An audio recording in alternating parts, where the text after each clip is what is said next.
Greetings and welcome to the 58th episode of Retro Rant.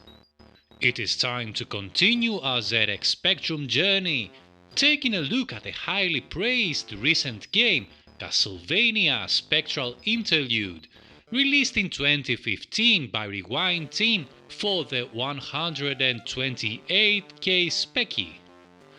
Now, I was never a fan of the Castlevania franchise, even if this is an unofficial release, although I quite like the horror setting as well as the quasi-RPG elements.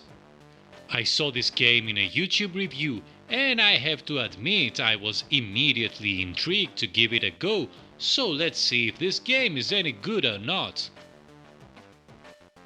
You belong to the line of Belmonts, one that has produced many a vampire hunter and dominatrix, since our favorite weapon for bloodsucker killing is a whip.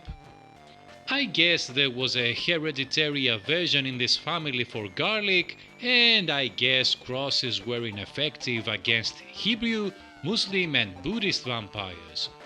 So what better weapon to bring these undisciplined undead to their knees than a whip?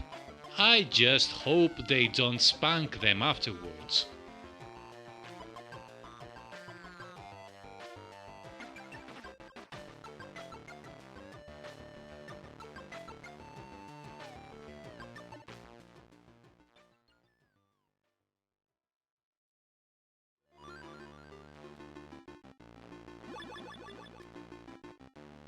You must defeat Dracula, and the way to do so is by summoning several evil creatures to this world and then trapping them inside a magical thingy. I know it makes little sense, but bear with me. This summoning takes place in altars, which are located throughout the map. Yet, reaching these places is not enough, since some vandals, probably football hooligans, have smashed these altars, so we must collect the various altar pieces, use some medieval power glue or something, and then happily summon these demons. For ZX Spectrum standards, Castlevania's graphics are quite impressive.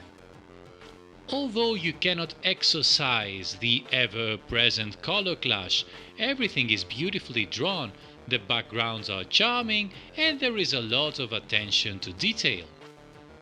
Special mention should be given to the badass boss sprites, which are quite big and appropriately intimidating. The game is flip screen with some pseudo-scrolling between the locations. Now, I am not a great fan of this, but I have to say that in Castlevania this works quite well and will not mess up your gaming enjoyment, although I would have definitely liked some real scrolling. And the game has one of the best AY soundtracks I have ever heard in any 8-bit computer. The tunes are beefy and catchy, and they fit perfectly each location, while they never get tiring or obnoxious. I found myself humming the tunes in between the gaming sessions, and I could even listen to the various awesome tracks outside of the game. Big kudos to the composer of these brilliant pieces. On the top left of the screen you can see your health, and beneath that is the strength of your whip, which can be enhanced by various upgrades scattered around the place. In the middle you can see the various secondary weapons you have bought, and on the right are the coins you have amassed, which are crucial for the game since some important upgrades, such as the map, can be bought, so some spooky farming is in order to gather the right amount of cash. Beneath the coins, you will see the various altar pieces when you collect them.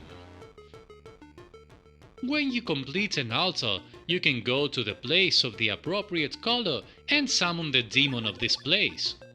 When you defeat it, you will usually get some magic ability which will enable you to go to unreachable places in the map.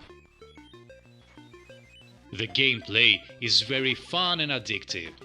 The map layout is nothing but excellent and the exploration is enjoyable, although sometimes the backtracking gets tiring. There are also a few secret places which usually contain precious whip and health upgrades, so make sure that you leave no stone unturned. The story is well crafted and you will no doubt enjoy how it unfolds and climaxes. Of course, reaching the ending is easier said than done, since the game is quite difficult, especially the boss fights. Castlevania controls quite well, although I have a few complaints.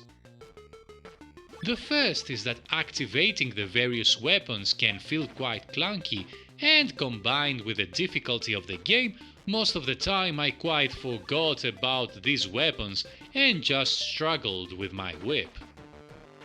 The second is that the collision detection is quite suspect, and lots of times you will see the hero getting hit even though there is nothing anywhere near him. Now this becomes an even bigger problem because when you get hit you bounce back quite a bit, and this can get annoying since you can end up in a pit and lose all your energy. All these drawbacks are not game breaking, I am happy to say, and overall this is a great game that is fiendishly addictive and fun to play, with a nice atmosphere and a fantastic soundtrack. I have to admit that I am getting a bit greedy again and hoping for an Amstrad CPC port. Even if you're not a fan of the Castlevania franchise, and I definitely am not, I believe that you will enjoy this game very much. So what are you waiting for? It is free to download, so get it now and prepare to whip Dracula into submission. So that's it for now, and I'll see you next time!